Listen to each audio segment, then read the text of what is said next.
खुले घाट उत्तरघाट की बात हो रही थी, आपके सामने खबरें भी आई हुई। क्या इस बार के चुनाव में कांग्रेस एकजुट होकर काम करेगी? कोई भी उत्तरघात नहीं हुआ। प्रभारी बदले गए, अब संगठन में भी कोई बदलाव देखने को मिलेगा? संगठन बनेगा, अभी तो है नहीं संगठन। गुड्डा साहब, सीएम नायब सिंह सैनी कह रहे हैं कि कांग्रेस गुटों में बटी हुई है, हम ट्रिपल इंजन की सरकार बनाएंगे, सारी जगह हमारे मेयर जीतेंगे। वो तो कहने की जरूरत नहीं, विद साहब से पूछ लो। सर विधानसभा चुनाव कौन में बटा हुआ है? हमारा तो कोई बटा हुआ नहीं है। सर विधानसभा चुनाव में खुले घाट उत्तरघाट की बात हो रही थी, आपके सामने खबरें भी आई हुई। क्या इस बार के चुनाव में कांग्रेस एकजुट होकर काम करेगी? कोई भी उत्तरघात नहीं हुआ। लोगों की बस इच्छा है तो आपके हिसार के जो प्रत्याशी थे उन्होंने ही आरोप लगाया था कि मुझे धोखा दिया गया, कांग्रेस ने मेरा साथ नहीं दिया।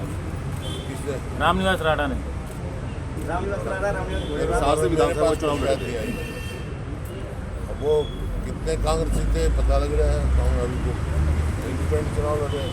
जिंदल परिवार की तरफ से कोई कैंडिडेट खड़ा नहीं किया गया है, क्या लगता है किसको समर्थन मिल रहा है? जिंदल परिवार की तरफ से कोई कैंडिडेट नहीं खड़ा किया गया है, क्या आप लोगों को समर्थन मिल रहा है जिंदल परिवार का? तो लोगों के समर्थन की बात करते हैं। सर इसके टिकट की दौड़ में थे जो लोग, वो दिखाई नहीं दे रहे यहाँ पे फिलहाल। क्या कोई नाराजगी? उनसे पूछो।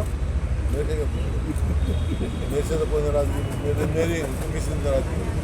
आपके यहाँ से मेयर के लिए कृष्ण सिंगला जी खड़े हैं, पहले उसके बाद कृष्ण सिंगला जी हैं, तो कुछ कहना चाहेंगे?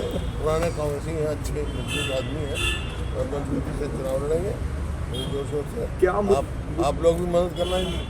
क्या मुद्दे इस बार के चुनाव में मुद्दे तो देख रहे हो आप, शहर की सड़कें देख रहे हैं, सीवरेज देख रहे हैं, बुरा हाल है शहर का, कानून व्यवस्था देख रहे हैं, है क्या हुआ क्या है? आप ईमानदार जो आप शहर में रहते हो ना, 14 के बाद शहर में कोई बड़ा प्रॉब्लम नहीं है। एक बता दो तो ये हिसार पर कमल पान लगाया और लगाया हिसार में यूनिवर्सिटी बनाई, उन्होंने एक लगाया और सर कई आप ही लोग बता दो। मैं ऐसा व्यक्ति हूँ, अच्छा जो काम करता है उसको सराहना करता हूँ। कहीं 10 साल में सरकार ने कुछ किया हो हिसार में तो बताओ आप। हिसार में इंटरनेशनल एयरपोर्ट की बात करते हैं, आपके सांसद ने कहा है कि अगर इंटरनेशनल फ्लाइट उड़ती है तो मैं इस्तीफा दे दूंगा। देखिए इंटरनेशनल एयरपोर्ट की वो थी एक किस्म से एयरफोर्स से भी क्लियरेंस ले लिया था हमने, लेकिन वो फिर चला गया यहाँ से। और कोई मतलब यहाँ से मौजूदा सरकार ने कोई उसका रजिस्ट नहीं किया। इंटरनेशनल एयरपोर्ट भी गया यहाँ से, रेलवे कोच फैक्ट्री भी गई, तो बड़े बड़े हमने मौजूदा प्रभारी बदले। तो मैं कह रहा हूँ एक बता दो कोई परियोजना भी गया। नायब सैनी जी ने बोला है कि हरियाणा के अंदर ट्रिपल इंजन की सरकार बनने के लिए जा रही है, सेंटर में भी, स्टेट में भी और अब शहरी निकाय के अंदर भी। कांग्रेस के पास में कुछ है नहीं। अरे डबल इंजन की बदहाली कर की तो ट्रिपल और बदहाल कर देंगे। कोई आज की बेरोजगारी में जो प्रदेश प्रति व्यक्ति आए, प्रति व्यक्ति निवेश में 2014 में नंबर 1 था, कानून व्यवस्था में नंबर 1 था, नौकरी देने में नंबर 1 था, आज वो प्रदेश बेरोजगारी में नंबर 1 है। कानून व्यवस्था की बदतर स्थिति है और कोई भी सड़क कहीं चले जाओ कोई सड़क अच्छी नहीं मिलेगी। बड़ा साहब, विधानसभा चुनाव के बाद में ये चुनाव आ रहे हैं, पहले चुनाव हो रहे हैं, तो इसमें कांग्रेस को कितनी उम्मीद है या क्या सोचती है कांग्रेस? लोगों पे उम्मीद मेरी तो लोगों से है।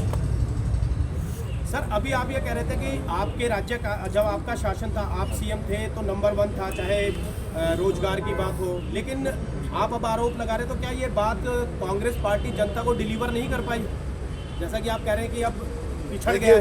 वो तो जो मैं बता रहा हूँ आंकड़ों के आधार पे कह रहा हूँ, जो असलियत थी असलियत थी। तो केंद्र में सरकार बदली, कई कारण होते हैं। बड़ा साहब, प्रभारी बदले गए, अब संगठन में भी कोई बदलाव देखने को मिलेगा? संगठन बनेगा, अभी तो है नहीं संगठन हमारा। हमारे पार्टी के प्रधान हैं और तो कोई संगठन जिला के है नहीं, बनेंगे जिले के। उनको भी बदलने की बात नहीं चल रही है सोशल मीडिया पर? जो बात करें भाई। आप जीत के इतने दावे कर रहे हैं, लेकिन बीजेपी कहीं भी ये कहती नहीं थक रही है कि दिल्ली वाली हालत होने वाली है, तो क्या लग रहा है कि सच में दिल्ली वाली हालत होने वाली है इस इलेक्शन में? कांग्रेस की इस बार क्या लोकल इलेक्शन है, आप देख रहे हैं जो रिजल्ट आएगा। बीजेपी के पास और है क्या कि यही झूठे दावे करने के है बात। ये तो नहीं पता, ये खुद से बीजेपी ये बताए भाई हमने ये काम किया है, ये परियोजना लेके आए हैं, ये मंजूर किया है, ये नेशनल हाईवे जितने सड़क के हरियाणा के क्रॉस जा रहे हैं 90% से ज़्यादा हमारे समय के मंजूर है।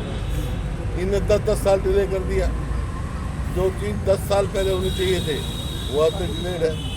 ये जो हिसार से रोहतक की जो सीधी रेल बनाई थी वहाँ ट्री कटिंग भी हो गई थी, एक्विजिशन भी हो गया था, नोटिफिकेशन भी हो गई थी, कितने साल। लेकिन ट्रेनें तो उस पर अभी भी शुरू नहीं हो पाई हैं। ट्रैक तो शुरू हो गए, ट्रेनें शुरू नहीं हो पाई ज़्यादा। वही मैं कह रहा हूँ 10 साल में वो भी नहीं। 10 साल में तो हमने सैकड़ों किलोमीटर रेलवे बना दी थी और इन्होंने इतने 10 साल में एक तो मेट्रो का पोल नहीं बढ़ाया, 1 इंच रेलवे लाइन नहीं बढ़ाई।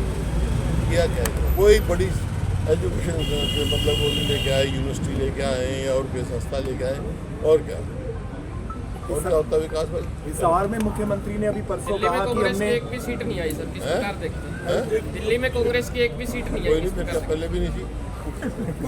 बार भी नहीं। प्रजातंत्र है लोगों की। छोटा साहब, कांग्रेस सबसे पुरानी पार्टी है, आस पड़ोस में कहीं भी जो है कांग्रेस की सरकार नहीं है, ना ही पंजाब में, ना ही दिल्ली में, हरियाणा में आप विपक्ष में बैठे हैं। कांग्रेस ना ही सरकार राजस्थान पहले में, सारे प्रदेशों में भी थी, बीजेपी कहीं आसपास भी थी, 2 MP थे। विधानसभा चुनाव में कांग्रेस पार्टी के प्रत्याशी रहे खुद बागी हो चुके हैं।